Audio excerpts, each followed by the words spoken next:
just wanted to have, and I'm sorry, sir, you missed it earlier, just a discussion. I want to hear your thoughts, comments, questions. I also want to hear if there are things that you didn't hear in the presentation that you would like to hear, because I think presentations should be catered to the audience, and every audience is different, right? So if there were some things, so let's start there. First of all, this is Wendy Miner, my coordinator. She helps keep me together. I found it, Dixie. You did? Oh, yes. good. Where'd you find it? It was plugged up in the other room. Oh, thank God. This is Wendy Miner. She's my coordinator. She keeps me together. I'm the DEI advisor for the entire organization, but my states where I'm the director are Washington, D.C., where we're currently in the Access program, in Maryland, where we're still in the advocacy part. We hope to get this law passed in Maryland 2023. Oh, it isn't actually. We have been trying for the last 7.5 years. In 2019, right before the pandemic, it made it all the way out of the House of Delegates, so out of the committees, off the floor of the House. It made it out off the Senate committee, which was JPR, Judicial Proceedings and Regulations, and it died on the floor in an 18-18 vote. Wow. The one senator who said he would be supportive got scared and did not vote one way or another. He voted. By not voting. We were one short. So you decided to abstain instead of. Yes. Gotcha. But there are rules against that, right? Because if you're sitting on the floor when a vote is taken, then you're supposed to vote. He was sitting on the floor, he abstained, and he did not get any. He should have been, chastised for that. But the speaker didn't want it to go, so he didn't chastise him. Didn't worry about the rules. Yes. And so now we have a speaker who's in favor of it, but we're 2 to 3 senators short. But it's an election year. So you just wait till after the election, maybe. Well, we're trying to make a difference in the election. And didn't you say your advocate just resigned? Somebody from Maryland that was your big advocate in Maryland? Oh no, she didn't resign. Shane Pendergrass, who was the leader in the House, retired, but she gave it to Jocelyn Pena-Melnick, who is just as great, and we're gonna push it through. Bill, are you having trouble hearing? I'm having trouble hearing, particularly from people with masks. I take masks. Can we take them off? Well, you can or pull it down when you say I tested something. negative this morning, so aren't you people are good? comfortable. I don't test them. Yeah, I'm negative too. Whatever you guys feel comfortable with. Is that all right, Mary? My husband even has a little bit more hard of hearing than I am. What? Okay. You know what? I think that's a ruse. He probably can hear. He just can't hear you sometimes. Husbands do that. Look at his face. He's faking it. Yeah, he's faking Who being it. just innocent. You got him in He's slower over there. So that's the update for Maryland. We really do feel like we have all the wind behind us. We all the Democratic governors are supportive of this issue. We haven't polled the Yeah, Bill's saying Republican ones. slow down. Oh, I'm talking too fast. Yes, sir. Okay. Let me put on my southern drawl. Okay, good. All the Republican senators. Oh, excellent. We haven't polled them yet, so we don't know where they stand. Oh my God, I think they all dropped that. Yeah, I just had to say that out loud. I mean, like, it was also like a faith-based leader in PG County, right? So one of the, I don't want to spend all the time on Maryland, but one of the big issues in Maryland is, the legislature is 30% African American, and in that community, the big mega preachers don't support medical aid and dying for all the reasons other faith religious leaders don't, right? But Because they don't want to lose congregation? well, no, they think Because they're hypocrites. They also don't believe in reproductive rights, but they do believe in assault weapons. well, no, not the black faith leaders. The black faith leaders is the issue of we have been historically targeted. Trust. Right, it's a trust issue. Like y'all gonna kill us off. Yeah, It's yeah. the Tuskegee Right, experiment yeah. all over again. And I graduated from Tuskegee, and I'm here to tell you this is not the Tuskegee experiment Yeah. because the Tuskegee experiment was not voluntary in a way, right? And they didn't have any say so over what medicines they could have. They didn't even know that this was that medicine was a placebo, right? And so this is very different, but the opposition uses this very carefully. And when I say the opposition, the biggest opposition is the Catholic Church. Yeah. Members are supportive. It's the leadership that's coming after that, and they have put money and resources into African American communities because they know in our communities faith plays a huge role. And I'm gonna give you one example. Wendy and I had talked to a lawmaker, explained everything to him, and it was African American. He said, you know what, this makes sense. I'll be supportive of it. They were in the committee for a vote. His pastor called him and said, you better not vote for this bill. He changed his vote, and then he started organizing against it because his pastor helped put him in office. Yeah. And so you have to understand your community in order to advocate for this, right? Different communities have different issues, and you have to be aware of that and speak to that. Do you, have you, in Compassion and Choices, actually tried to make meetings with the pastors? So we have, they won't meet with me, and this is the thing, that pastor was my pastor. Oh, no. Now, it's a big mega church. Yeah. So he didn't know that he was my pastor. But he came in, he sent a representative, and the representative testified and said, those people from Compassion and Choices are evil. And then I had to go introduce myself to her and explain to her, I was a member of your church until you just said that. Why are they evil? What's the substance here? The substance is because they want And black people to lice. die. They think this is going to be used against the community like the Tuskegee experiment. And they have partnered with the Catholic Church, who is a big opposer of this, right? And so The Catholic Church doesn't want to do this because they think, the Catholic Because they're Church the Catholic thinks Church. this is That's it. suicide and it's against their religion. The faith leaders in the African American, some faith leaders in the African American community feel the same way, but then there's that distrust and mistrust that goes hand in hand with the Tuskegee experiment as well. And so we're battling a lot when we talk about getting this in some targeted communities because of disparities in the history of mistrust and distrust within the medical but system. you're being attacked from both sides. Yes. And I would recommend Diane Ream's book, When My Time Comes, because she actually has both perspectives in that book. She interviewed African American ministers and people on the far right, far left. It's really a well done. I didn't realize that's what it was. Yeah, like she interviewed everybody and they have opposing views, and it's really great to see where they came from on those views. Do you remember the story that Diane Ream built? She was the talk show host on WAMU, and her husband, John did Ream. I can't denial. understand you, you got your mask on. And I'm your wife. He told you. Okay, her husband had Parkinson's and chose to forego eating and drinking, and it took 2 weeks, and it was 3 very, weeks. very uncomfortable. Yeah, he Yes. suffered a lot. And she wrote an angry, I think, op-ed piece or just article in the Washington Post. But she then wrote a book, which I've heard that she had done, but I didn't know what it was about. There's a movie There's a too. movie out. Really, Yes. and talking with people from all these different perspectives. Yeah, yeah. Wow, I'd love She to And see she it. came, came and to my- testified for us in Maryland. She's a In big Maryland, supporter huh? of the Maryland bill. She came to my living room. She was in your Well, living she room? did. I told my kids, I'm like, this is a bucket list, check. I had a conversation with Diane Ream. And is she as beautiful in person as she is in She person? is. exquisite.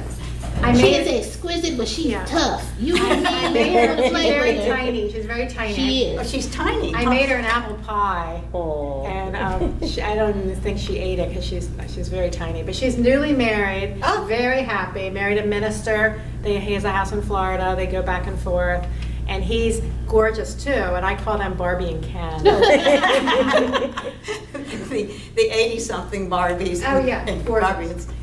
Well, and too, right before we get to, and so I introduced Wendy. She's my coordinator. She keeps me together. She tells me where I am and what I'm supposed She's to be doing. your wife. And this is Michaela, our new intern from Howard University Okay. Medical School. Oh, good. Wow. And so could you tell them a little bit about why you wanted to undertake this as a topic? Absolutely. I'll take off my mask. That's good. Hear me. Oh, it's stuck in my earring. Well, hello everyone. Good afternoon. Like you said, my name is Michaela Swan. I'm a second year medical student at Howard University. And as a young person, I'm very interested in all things that have to do with advanced care planning. And you're probably like, well, why did you get into this? This is not someone in their 20s, like first things that they want to study. However, I actually had the pleasure and luxury of growing up with my great-grandparents and my grandparents and caring for them. And actually seeing my grandmother transition the way that she wanted to. Yeah. And now I have a great grandmother. She's 104. Wow. She's living at home by herself. We just have nurse cares coming in. But I'm able now I want to help my mom in these conversations, right? I don't want to put the burden all on her, so I want to put myself in this position as a granddaughter and a future physician to learn more about how I can support my family and one day myself when it comes to that term. That's great. That's really so great. I'm really excited to be here and learning from you guys and learning from Miss Donna about how all I can support. Yeah. I thought Miss Donna was better than Miss Smith. I was with her. I'm like, I'm 20-something too. We're colleagues. She said, no, we not, ma'am. So I'm really excited to meet you. Thank you all for allowing me to be here today. How awesome to have a 104-year-old That is grandmother. awesome. Yes. She must be so proud of you. Thank you. I try to make them proud. Look what she's seen in her 100 years. Yes. And she remembers everything. So I was able to conduct even just like my family tree and getting like different medical history. She kind of that is knew important. about like something that happened to her grandparents and her sisters Where is she and siblings. from? So she's from Elizabeth City. I think they call it Hampton now. Elizabeth City Norfolk County. area. And Elizabeth Yes. City, that's not New Jersey. No, Virginia. Elizabeth It's City, Norfolk. Virginia. Yeah. Norfolk. Yeah, it's all that 757 area. When she was born, it was called Elizabeth City. Now it's Hampton, Virginia. Wow. Oh, okay. But all my family's been there, born and raised. Oh, good for you. How interesting. Now, she's 104, and you're like 20. I'm 23. She's my great We're, grandmother. we're 23. Okay. 23 what? Hey. So this is your great grandmother? Yes. Okay. Yes. That's Yeah, wild. you were trying to do the math. You were trying to figure out how that was working. Yeah, great grandmother. Have a granddaughter who's 23. That's wild. That is wonderful. In med school at Howard University. Oh, My was she a senior. Okay. So we got a little off track because I wanted you to know, who surrounds me and who helps me and who we're bringing And up. what the, because I'm an advocate for the Capitol Hill Village and good pay for our home health aides, even though gulp, we might be paying high salaries, down the road, but it's hard work and they deserve it. And it's been an uphill battle with the city council. And we've been trying to learn the perspectives of all the different city council people. What's been an uphill battle with the city council? Recognizing that they need to petition the Center for Medicaid and Medicare that the wages in the DC health plan need to be higher, because Right. private pay is paying $18 to $20 an hour, and they are getting $16 an hour. The Medicaid, The waiver aids. the waiver aids. Yeah, the waiver aids don't make much. And then it's a very large number, and I think it might be as high as 5,000 people. Who are you talking to on the council? You talking to Gray? But Gray, had a stroke in early December, and He's so not bad. and so he's barely doing his sort of rote job. And So who are you talking to? he's very close to Wayne Turnage, and Wayne Turnage does not want to raise wages.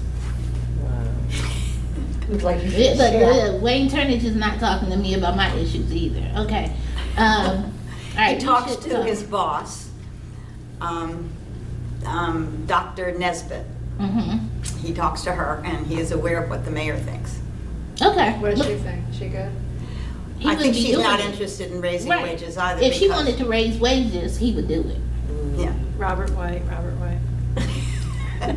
But it is an election year, so It I'm is surprised that, you know, this has not been brought up Another as an chance to vote issue. against her. Perhaps the Washington Post should do a little story on it. Have they? They've done a story on the issue, on the public health issue, namely that there are big gaps in filling jobs. And people that the people who are paid low wages have hard jobs and they're suffering from them. But they haven't yet described it politically. But particularly for these wage earners Yeah. who support seniors. And CNAs. They did a story on Same those. thing, yeah, But they did a story. WAPO did a story on that. yeah. Okay. But it's because it serves marginalized people. People who get Medicaid waiver aids don't have much power in the city. No, I understand. And older people in general don't have much power. Which is Compared to- surprising because y'all the ones that vote, okay? I So know. I just think that's I don't know, I think there's an angle that's missing. And especially during an election year when everybody's looking for votes, that this should be something. And this is my other brain, this is not CNC, this is my advocate in political brain, that there needs to be a story. So let's talk about movements and stories real quick. Story in the Washington Post, so you know that. Movements, right? Well- You need 3 elements for a movement. You Okay. need structure, you need strategy, and you need a story. The biggest part of that is the story. So you need a story that encompasses this from the wage earner's perspective, but also from the elderly senior who needs help that they can't get. Actually, the summer is going to be devoted to collecting those stories. I can give you a whole list of them. Right, you need one good one. You don't need to wait the summer to collect the stories, because they voting in November. Yeah, they're You voting. Yeah. need one good one and run Follow with it it. up with others. Yeah, The okay. aides right now are at one aide told me this week she had 14 patients on day shift. One nursing assistant had to give 14 bed baths on a day shift. And then another aide, I was telling another aide about that, and she's like, oh, I have 17 today. And they don't want to even discuss it. And she told me she was making 15 an hour. Yeah. So how many of these workers are there in the city? Oh, tons. And No, tell me, 30,000, 40,000? Yeah. Well, in Maryland there would be, but there, in DC it's about, I mean, roughly. I think it's about 8,000 for That's home enough health to make a aides. difference And in CNAs, an election. yeah, it's significant. Okay. Yeah. But But a we've number had of the- them may live outside the city.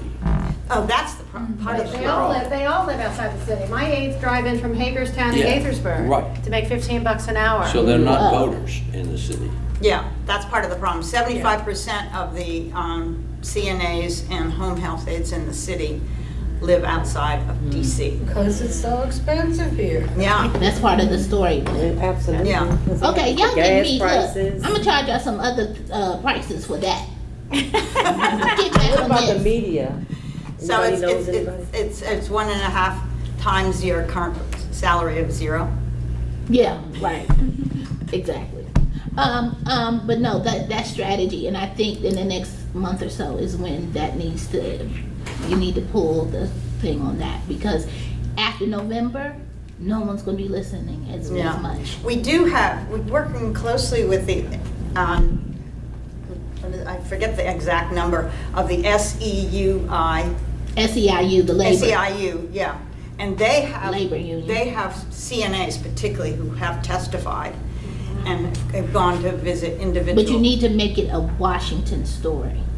Yeah, A which is DC tricky story. when. It's not tricky because the people they're serving are DC people who Yeah, aren't yeah. getting what they need. And And, the suffering needs to be part Pamela of the is in the story. position, she represents the village and helps in a senior, subsidized senior building that has 200 plus people. And some of those have aides, and I know there've been difficulties, and so And I can get we should stories. definitely work together, Pamela, on To that. get stories.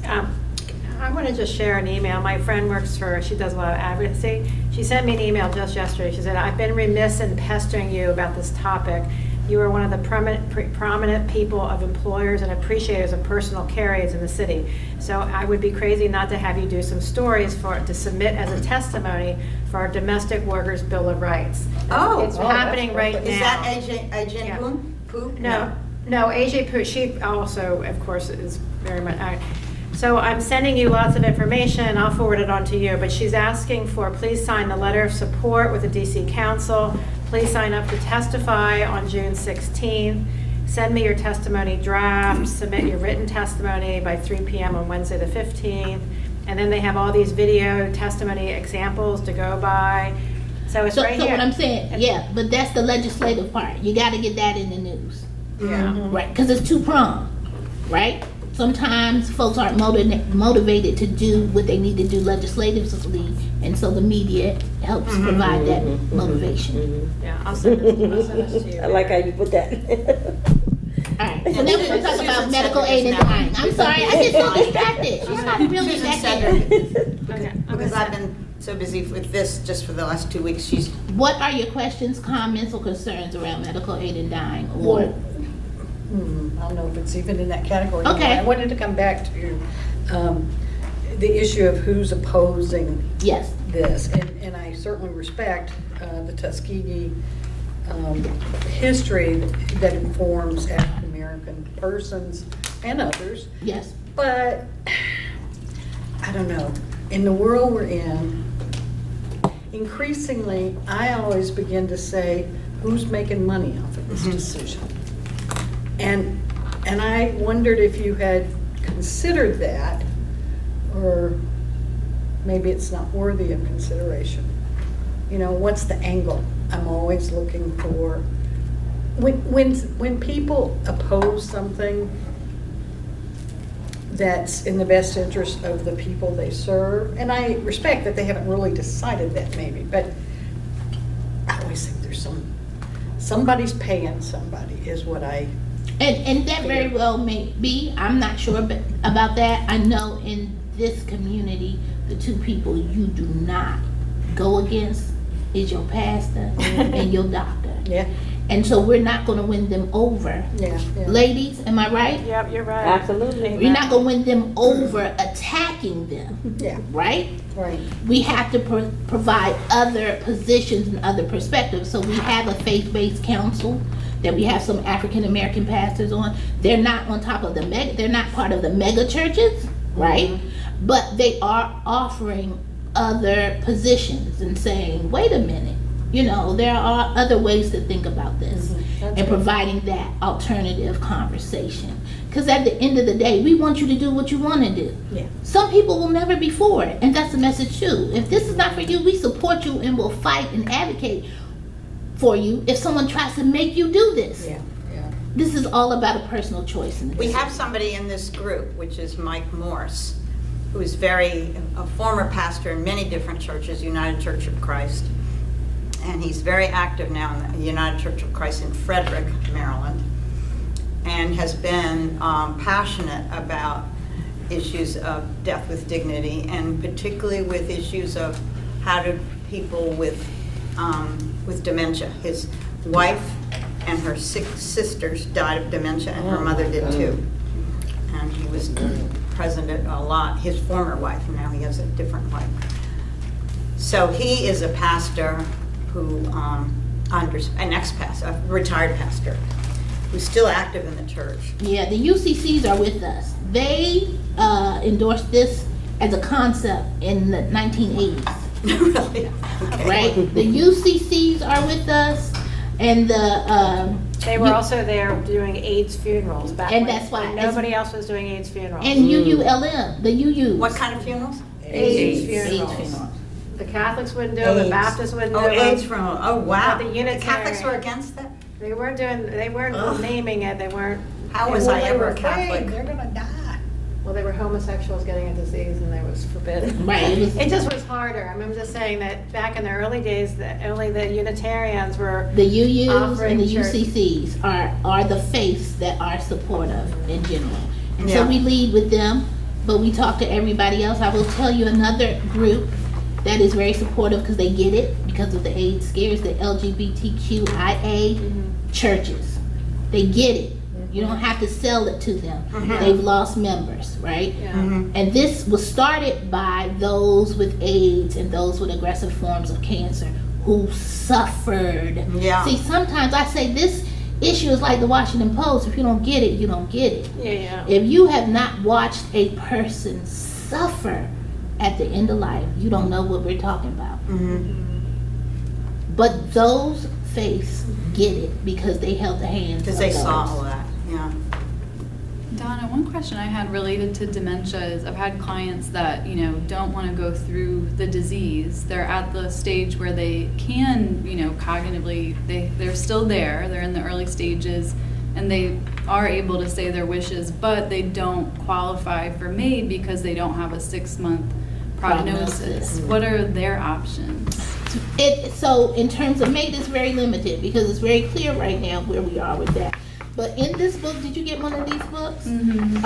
There is a Dementia Writer, and there's information about dementia that they can spell out when they have the clarity what they want to happen to them. But it falls short of MAID because there's just that clear line of having the capability to make the decision at the time. You cannot make it in advance. Right.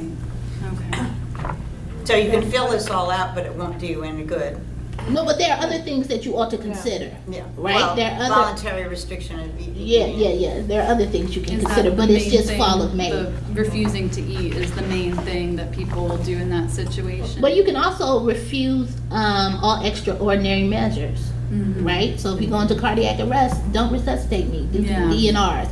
So it falls short of me. There's no right, but there are some things, and our job is to let people know what's available and let them know what we're fighting for. Okay, thank you. Thank you. All great questions. And you can indicate on that rider that while you still have competency, you can say, if I get to a place where I don't recognize Mary, don't keep feeding me. Right. Yes. Yeah. And pneumonia is.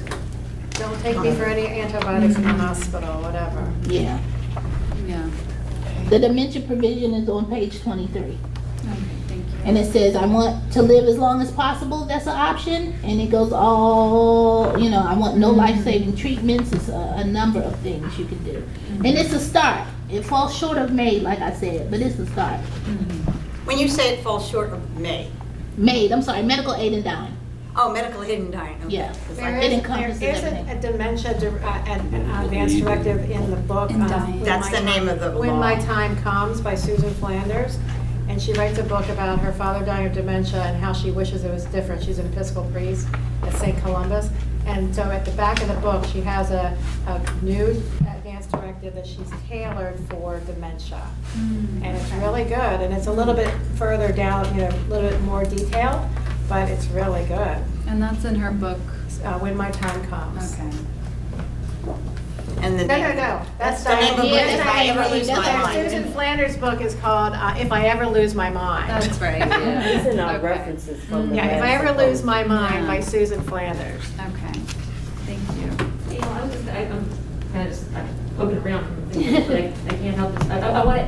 Oh, yeah, I'm just sort of poking around from different groups, but I did want to ask a question for those of you who had like a lot more experience with people who are dying, which is the assumption that. I mean, how does your assumptions about death change as you age, right? Do you find that there's like that people will express one thing, when they're 60 and a different thing when they're 80, and what is that? I think about it and I think, oh, I would never want to be X, Y, or Z. I don't want to. Does that change? Are there patterns to it, or is this really just unique to individuals? And I mean, like as somebody who's 100% in support of medical aid and dying, for myself or for anybody else, like how likely is it that would change? So I can't speak specifically to medical aid and dying, but just in terms of your advanced directives and what you want, we have observed that what you want at 25 is not what you want at 50, is not what you may want at 75. As your circumstances change, so should your advanced directives. So they are not a one and done document every time and you can change them as much as you would like, but especially as your circumstances change. Right. you need to look upon that document and make sure it still reflects what's important to you. Because clearly at 25, what's important to you may not be the same as what's important to you at 75. Yes, sir. I found that when I was getting into my upper 70s, that I began to say to myself, well, what's the right way to incorporate knowledge about death and people dying? And I concluded that one thing I needed to do every Sunday is to read the New York Times obituary pages, which are very fine print about very interesting people, but nobody you've ever heard of. Yeah. I mean, you know, the New York Times regular page is next to it, and they've got all the entertainers and all the sports, you know, the freaks and stuff like that I don't really care about. But I found that simply accommodating myself to taking into account interesting people who led interesting lives and then passed away was psychologically very helpful for me. Interesting. It's interesting that you say that, because culturally, there was a time here that death was not set apart from us. It was included in everything we did. The Interesting. funeral was in the front room of the house. The Yeah. body laid there. Children learned how to handle it and what to do with it. In Africa, the tradition is you keep your ancestors near, you talk about it. Here in America Celebrate. now, you celebrate it, you honor it. In America, it's, we don't want to talk about it, let's put it over there. Right. Let's not see the body, let's just, And so we have lost that ability to process it and deal with it culturally the way we used to. And we have to get that back, because then if something happens to you and you have a 20-year-old daughter and you never discuss what your wants were or how you want to be treated at the end of life, and she's never experienced that, what is she supposed to do? We don't train people or prepare our loved ones for something that happens to all of us. We don't even have the discussion. And something that happens on It's a those part of life. pages Death is that a part you of never life. think about is the fact that the 22-year-old daughter may be the one that dies. Yes, I tell American people society- all. 9-year-old kid gets shot. Yeah, Okay, I we mean, can't go there because I get upset, but you're right. I tell my folks, when your son or daughter gets a driver's license, they need to fill out an advance directive and get health insurance and keep it. Right. Because insurance and life insurance, because at 18, it's a couple of dollars. Yeah. When you 60 with all these morbid comorbidities, it's a lot more and you can't afford it, right? So it's part of your ritual. You get your license, you fill out your advanced care directive, and you start talking about it in advance of the emergency. See, our problem is we want to talk to grandma about what she wants in the emergency room. Yeah. That's not, it's called advanced directives, right? You can't have that conversation with grandma comatose. Yeah. It's too late, right? We have to have, when I do mine, Thanksgiving and holidays, my family like, oh Lord, here she go again. When everybody is together. That's when everybody's together, we're all in a good mood, and we can do it in a light manner, right? It doesn't always have to be heavy and brooding, but we gotta talk about what you want. What should we expect? What should we do? What can't we do? Right. So it's not a big shock in the emergency room and folks trying to fight folks and gotta have a GoFundMe page. We gotta live better and we gotta die better. That's it. That's right. There is a concept called a good death. Now, what it means to me is different than what it means to you, and it's different. But that's what we all should be aiming for. What is your concept? Now, there's of a been good death? prejudice about that, because I was sort of told to be careful not to mention good death. There is, pushback on even the idea of a good death. and I There don't is know what- pushback on everything Yeah, in yeah. the world. I think All good I'm death saying is a is, good- it's your definition of Yeah. it. I'm not telling you what it is, Right. Yeah. Right. But what does that mean to you? And then you need to take the steps to make that happen to the best of your ability. Right. Some things are beyond your control, we know that. But certain things are. And you need to figure out, what does that look like for me and my family? What Judy said, I think, is an interesting question, because people's benchmarks do change. And like Donna Gayles was just saying that her mom said never ever dialysis, but yet she'd been living for 30 years with dialysis. So I think the will to live is very strong. And that's why I used to see like the 30-year-old AIDS patients take another bronchoscopy and another this and another that because they just had such a fight to live. So I don't know, but then I think you do get to a point where you get sick and tired of being sick and tired, and you're like, I'm done. Or you help me die. accept it. Like my mother, who is, listen, my mother is a saint. She has never done anything wrong. I don't even know how she can see children, okay? She is everything in church but Jesus Christ himself. Oh, that's hard to be an Isn't it hard? Yes. Kind of- But I lost my father, and one day I said to her, only half jokingly, I said, oh, Mama, I love you so much. If something ever happened to you, as long as the hospital pays its electricity bill, you're going to be alive. And I'm going to be somewhere holding your hand. And my mother almost cursed me out. She said, let me tell you something. When it's time for me to go, you better let me go. I was shocked. I said, Mama, what you mean? You don't want to be with me as long as I want to be with you? She said, no. You let me go. It was the first conversation we ever had. And she's still alive, isn't she? She's still alive. She's still telling me what to do. But the point is, I didn't know that that's what she wanted. Yeah. And if something had happened to her, I would have done exactly what I said, because guess what? That's what I wanted. Right. And if you don't talk to your folks, they gonna do what they want. Yeah. Do you have older siblings that do? No, I have an older brother. I have two brothers, one older, one younger, but I'm the only girl. So yeah, they don't do nothing. It's me and my mama. You know, I'm the little mama. And so Boy, they she must got have a me bossy straight. sister if they don't do anything. And I tell them to get on their knees and be thankful every day. But that's why you have to have these conversations. Now, I will make sure that when it's time for her to go, we've had these discussions. I know exactly what she wants. She doesn't want to linger. You know, it's a lot of things she does not want, but we had to have that breakthrough.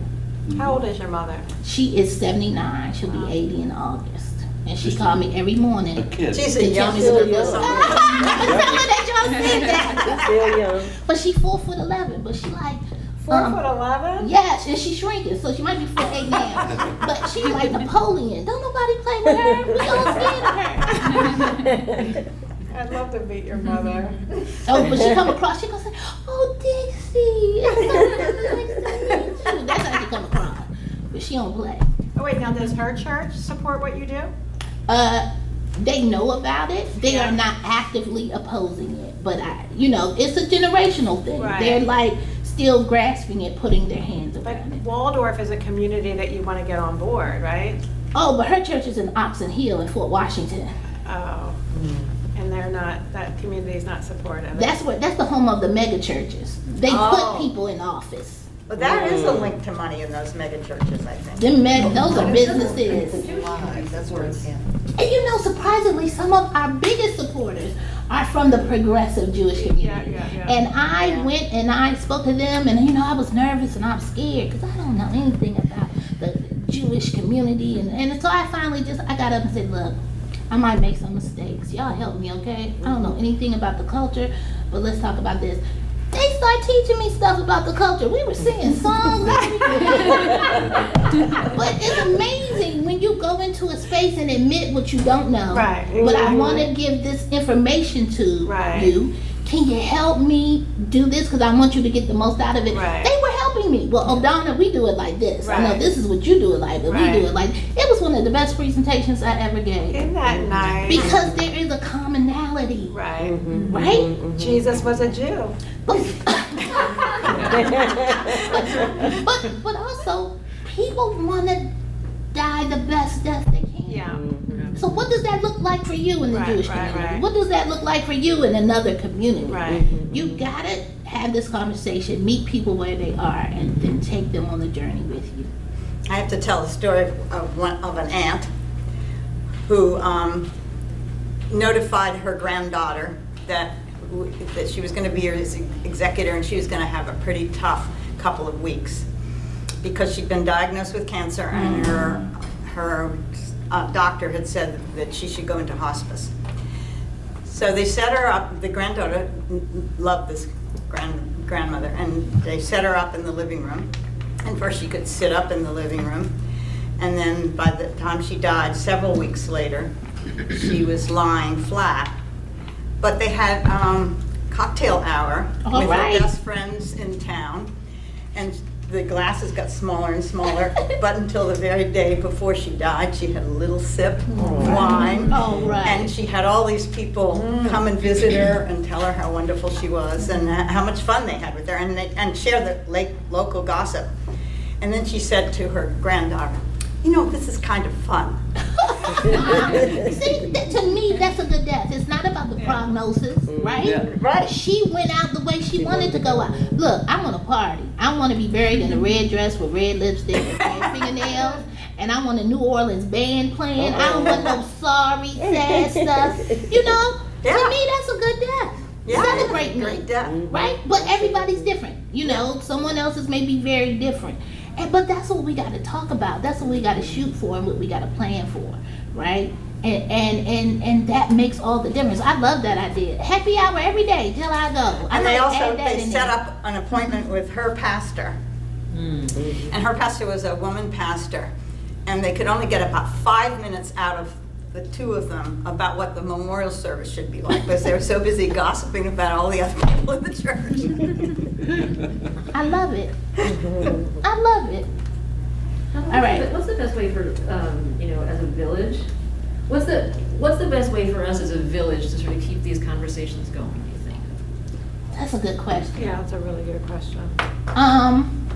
Because obviously we don't, this is not something we don't want to make ourselves, all about. I mean, One thing would be an interesting, open up, possibly Zoom, but asking people if they know of anybody who's died a good death and what was it like.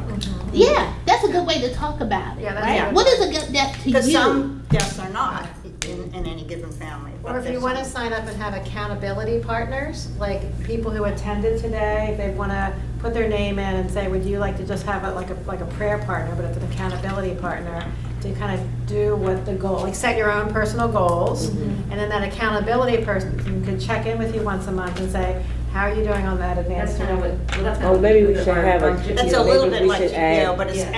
GPO emphasizes the paper part of it and the writing part of it, Yeah. not so much the conceptual So part. can I Well, offer maybe- a suggestion? I'm sorry. Yeah. Go ahead. You go ahead. Maybe we should make it a calendar event, something that we do on a regular basis, have conversations about death with dignity. Conversations about it all. Or on a what regular is a good basis. So can I And offer you guys something? Can we get you to speak? Girl, yeah, you know I like to talk. But there is something called the Gift of Grace game. It's a game. Oh. Grace. The Gift of Grace. Okay. And it's a game? It's a game. And It's a- also Go Wish. okay, there are others, There's but another let one. me tell you Yeah. about it. It's fun. So it's game night with the Gift of Grace game. And it's a bunch of cards. They ask you a bunch of cards about end of life, what your preferences are. Like what would you want your epitaph to say? I played this with a group a long time ago. And the oldest woman in the group, she was very frail. She was like 98, and we went in around the room. And so you have candies, right, or whatever you want. And when someone says an answer that you like, you give them a piece of candy, and the person with the most candy at the end of the game wins. So you pull out the question, you ask the question, people give their answers, and if someone gives an answer you like, you just give them a piece of candy, right? So this question was, what would you like your epitaph to say? And this meek little old lady who's like 96, 97, her answer was, she wanted to read, "This is some bullshit." She won! But it's the gift. That's a funny one. So it's light ones and the serious ones. Yeah. Like one of them was like, if you knew you were dying in 2 weeks, who would you want to speak to that you haven't spoken to? Ooh. Right? And that makes you think, and that makes you say, maybe I should reach out to this Right. person. Wow. So it's something I think like that's a that great- can be that's fun. really a great Yes, thing. the gift of grace. It just frames it and makes you think about things, but it's not too heavy. And do they have cards with these questions in it? Or Oh yeah, that's the game. It's a It's game. Yeah, that's- of cards. We could Yeah. do, So we could you do don't have to think of cafes. We could do Death with Dignity cafes. We I can think when you say death title with it. dignity, this Title is it however yeah. we want to Yeah. title it and just make it into a cafe. Because there are cards and games, Well, and like you were saying. Liz there are is games running that one you can do. now. Yeah, She's sort of doing like. a death cafe, but I think this is a nice structure to it. Mhm. It's like game night, Yeah. right? But we're not gonna throw like death game night or nothing. You know, it's like, let's talk about and plan, but we can do it in a fun way. Yeah, it's funny to me, and maybe I'm the only one, but when I hear the terms death with dignity, I always think like, am I dressed well enough? Like there's a, you know, There's a class aspect there's to a it. class aspect. Yeah. And there, Interesting. I'm sure it's not, but that's It wasn't what, intended that's that where way. I go. Yeah. It's more appropriate death with joy, Oh, yeah. That, or like death that. with laughing, or death with whatever. Yeah. Yeah. That kind of, that, I agree, Whatever. I have a problem with That's a dignity, good title. the word dignity. So we have moved on other states now as they bring up these bills, because we passed in 2015, 2016. That was the term of choice at the time. Now they're talking about end of life options because people did have End of a life problem. options. Yeah. So Yeah. Maryland's bill is called the End of Life Options Act. Yeah, because people did dignified have a people problem can be with death real with dignity. Yeah. Sticks. and that's Yeah. what it is. I mean, Don, I have a question. Yes, ma'am. What about people that, some folks, they just have a name on an advance directive and they say, well, they know what I want. They know what I want. And then you ask them, well, what if you present the scenarios. Well, what if you get pneumonia? Like, are you going to want antibiotics? And then they're like, well, they'll know. And they haven't really talked to the person because you've seen it play out with previous Yes. generations. And everybody, like you mentioned, they're all in a tizzy in the emergency room. Well, he would have wanted this. No, he would have wanted that. How do you talk to people that think that this is all too much? So it and depends on almost where extra? they're coming from. If they're from a faith-based perspective, because in my community, a lot of them come from a faith-based perspective, right? And I say, well, what would Jesus do? Jesus didn't leave the 12 disciples. He didn't say, all right, I'm out, figure it out, right? He went to the upper room, he had a meeting. He said, this is what's going to happen to you, this is what you're going to do, this is where, you got to pull people together and let them know. That's what Jesus would do. But somebody else may have a different, but to me, planning equals peace. Yeah. If you don't plan, they won't have peace. And you can do something about that now.